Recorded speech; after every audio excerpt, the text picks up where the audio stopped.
خواتین و حضرات، ورک پلیس پر دباؤ یہ ہے وہ موضوع جس کے اوپر کچھ گفتگو آپ سے ہو چکی، اور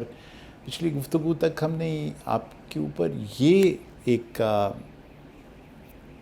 واضح کرنے کی کوشش کی تھی کانسیپٹ کہ آپ اپنی زندگی میں ایک ہی بار تو آئے ہیں، کوئی ریہرسل تو ہو نہیں رہی، تو اگر اس دنیا میں آپ کام کرنے آئے ہیں جو ابتدائی طور پر عرض کیا تھا، تو پھر یہ کام کیا آپ نے غلام بن کر کرنا ہے یا امام بن کر کرنا ہے؟ تو بس یہ ہے کہ جہاں غلام ہوتے ہیں وہاں امام نہیں ہوتے، اور جہاں امام ہوتے ہیں وہاں غلام نہیں ہوتے۔ امام آپ کو یہ سکھاتا ہے، اور خود تو وہ سیکھا ہوا ہی ہوتا ہے، کہ غلامی صرف ایک کی ممکن ہے، اور وہ ایک تنہا ہے۔ اس لیے یہ ممکن نہیں ہے کہ جب آپ اس دنیا کے کام و کاج کر رہے ہوں اور آپ آئے بھی اس کے خلیفہ کے طور پر ہوں، تو آپ ایک خلیفہ بھی ہوں اور غلام بھی ہوں۔ یہ کیوں کر ممکن ہے؟ تو پھر ہم نے یہ عرض کیا کہ آپ کو کیا یہ طے کرنا بہت مشکل ہوگا اپنے رویوں سے کہ آپ کس کیٹیگری میں ہیں، اماموں کی کیٹیگری میں ہیں یا غلاموں کی کیٹیگری میں ہیں، ان کے ساتھ کھڑے ہیں یا ان کے ساتھ کھڑے ہیں۔ یہ چوائس تو خیر آپ کا ہے۔ آج کی گفتگو کا مقصد یہ ہے اس ویڈیو میں کہ آپ کو یہ اندازہ کیسے ہوگا کہ غلام ہونے سے جو آپ کا ورک پلیس ہے وہاں کے کلچر میں کیا تبدیلی آ جائے گی۔ تو یہ نہ سوچئے گا کہ آپ کی غلامی کرنے سے ایک کام کی جگہ کے اوپر وہاں کوئی بہتری کی کیفیت آئے گی، نہیں۔ ایکچولی وہ جگہیں جہاں غلام رکھے جاتے ہیں وہاں غلام گردشیں بڑھتی جاتی ہیں، اور وہاں ایسا ماحول پیدا ہو جاتا ہے جہاں سے کچھ خیر نکل ہی نہیں سکتی۔ وہاں ممکن نہیں ہے کہ کوئی خیر کی چیز اگے بھی۔ اس لیے یہ بہت ضروری ہے کہ آپ کے اندر یہ اہتمام بھی ہو اپنی ذات کے علاوہ کہ ماحول میں ایسی کیا کیا چیزیں ہو رہی ہیں جس سے یہ خدشہ پیدا ہو سکتا ہے کہ یہ جگہ تو غلاموں کے پنپنے کی ہے، اماموں کے پنپنے کی ہے ہی نہیں۔ تو اس میں جو پہلی خاص بات ہے وہ یہ ہے کہ اس ماحول میں جو شخص اس جگہ کو رن کر رہا ہے نا، اس کے اندر ایک رونت اور ایک فرعونیت ہوتی ہے۔ اب یہ نہ کہیے گا کہ یہ رونت اور فرعونیت اللہ نے اس کو دی ہے، نہیں۔ یہ جو غلام ہیں یہ آہستہ آہستہ عام انسان کو فرعون بنا دیتے ہیں اپنے رویوں سے، اپنی چاپلوسیوں سے، ان کو ہر کام میں سفارش کروا کے، ان سے کوئی بات سیدھے ڈائریکٹلی نہ کر کے، کبھی کبھی انہیں سفارش سے، کبھی سیاست سے، کبھی رشوت سے، اس طرح کا ماحول کریٹ کر دیتے ہیں جیسے انہیں لگتا ہے کہ ان کے اور ان کے ساتھ کام کرنے والے لوگوں کے درمیان اتنا فاصلہ ہے جتنا بندے اور خدا میں ہوتا ہے۔ تو جب آپ لوگوں کو خدا بنا لیں گے تو پھر صاف ظاہر ہے کہ وہ وہاں خدا بننے کی کوشش کریں گے، مجازی خدا۔ آپ گھروں میں جہاں مجازی خدائیں ہیں آپ کو معلوم ہی ہے کہ وہاں کیا صورتحال ہے۔ بس اسی طرح کی صورتحال آپ سمجھیں کام کی جگہ پر بھی ہو جائے گی۔ تو پھر یہ خدا کیا کرتے ہیں؟ یہ جو بت ہیں نا جن کو آپ نے صنم کو خدا بنا لیا ہے، پھر یہ ایک بات کہتے ہیں، مائی وے اور ہائی وے، اور مائی وے اور نو وے۔ بس جو حکم ہو گیا بس آپ کو یہی کرنا ہے۔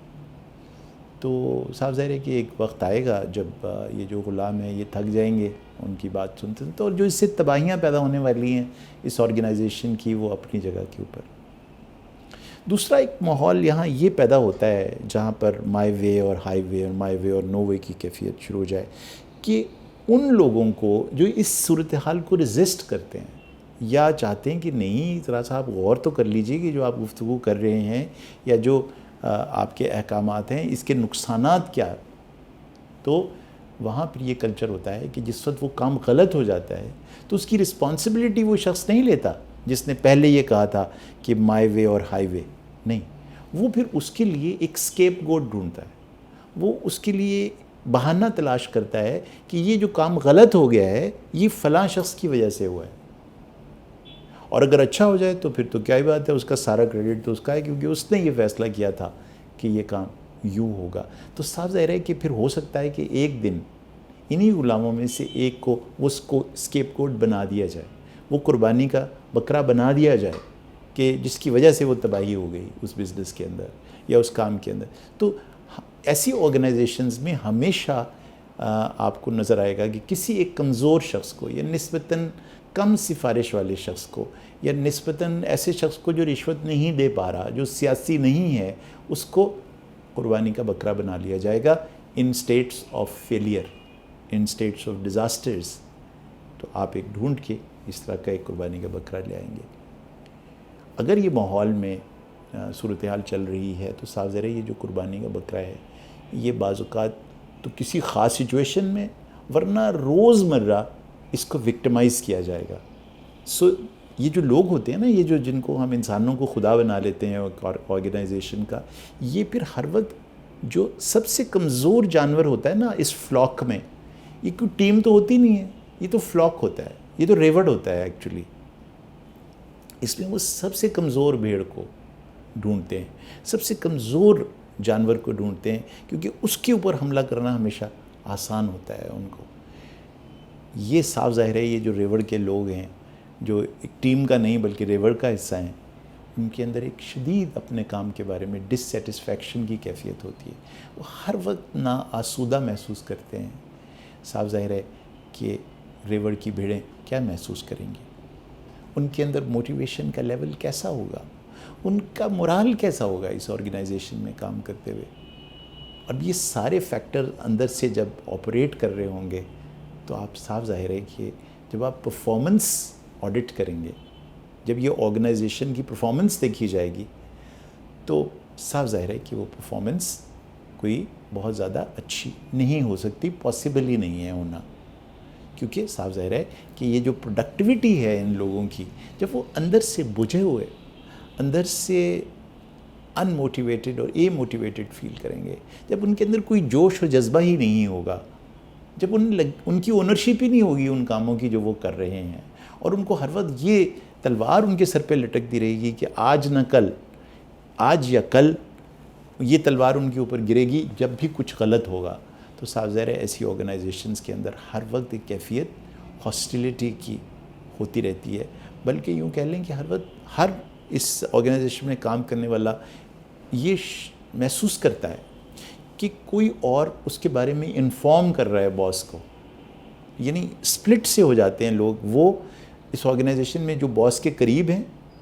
یعنی وہ جو چاپلوس ہیں، جن کی سفارش ہے، جو سیاسی طور پر بہت سٹرونگ ہیں، یعنی یوں سمجھ لیں کہ گروپس بن جاتے ہیں دو، ایک وہ جو باس کے قریب اور دوسرے وہ جو باس سے دور۔ تو یہ جو لوگ ہیں ان کے درمیان ایک تناؤ کی اور کانفلکٹ کی صورتحال ہر وقت قائم رہتی ہے، اور پھر جس وقت یہ غلام جو اس طرف ہیں، دور ہیں تھوڑے سے اپنے چلانے والے آرگنائزیشن یا باس کے سامنے، ان کے اور دوسرے لوگوں کے درمیان جو گروپنگز ہیں اس میں صاف ظاہر ہے جو مفادات ہیں ان کی پروٹیکشن ان لوگوں کی زیادہ کی جاتی ہے جو باس کے قریب ہوتے ہیں۔ تو یہ جو کانفلکٹ اور تناؤ کی کیفیت ہے، اس کے نتیجے میں پھر ہڑتالیں ہونی شروع ہوتی ہیں ان آرگنائزیشنز کے اندر، گروپنگز بنتی ہیں، یونینز بنتی ہیں، اور پھر ہم چیختے چنگاڑتے ہیں کہ یہ کیسے ہو گیا۔ بھئی آپ نے جو کلچر کریٹ کیا تھا، جو سیاسی کلچر آرگنائزیشن میں کریٹ کر دیا تھا، جو سفارش اور رشوت کی بنیاد پر جو گروپنگز اور لوگوں کو توڑنے اور جوڑنے، ڈیوائڈ اینڈ رول کے تحت چل رہا تھا، وہاں تو پھر ایسا ہوگا، وہاں تو پھر صاف ظاہر ہے ایک دباؤ کی کیفیت تو ہوگی۔ تو نتیجتاً یہ جو کیفیت ہے یہ آرگنائزیشنز کا بھٹا بٹھا دیتی ہے، اور سٹارٹ تو یہ ایک انڈیویجول کے اس فیصلے سے ہوا تھا کہ وہ اس آرگنائزیشن میں غلام ہے، لیکن اس ایک پتھر کے گرنے سے جو ارتعاش پیدا ہوا ہے اور جو مختلف طرح کے دائرے بننے شروع ہوئے ہیں، وہ ایک سے دوسرے، دوسرے کو تیسرے اور پھر چوتھے، اور اس طرح سے پوری کی پوری آرگنائزیشن کو ایک غلام آرگنائزیشن بنا دیتے ہیں۔ تو پھر غلام آرگنائزیشنز ایک ملک کو غلام بنا دیتی ہیں، ایک سوسائٹی کو غلام بنا دیتی ہیں۔ سوچئے گا کہیں اس پتھر میں جو پہلا دائرہ ہے وہ کہیں میری وجہ سے یا آپ کی وجہ سے تو نہیں بنا؟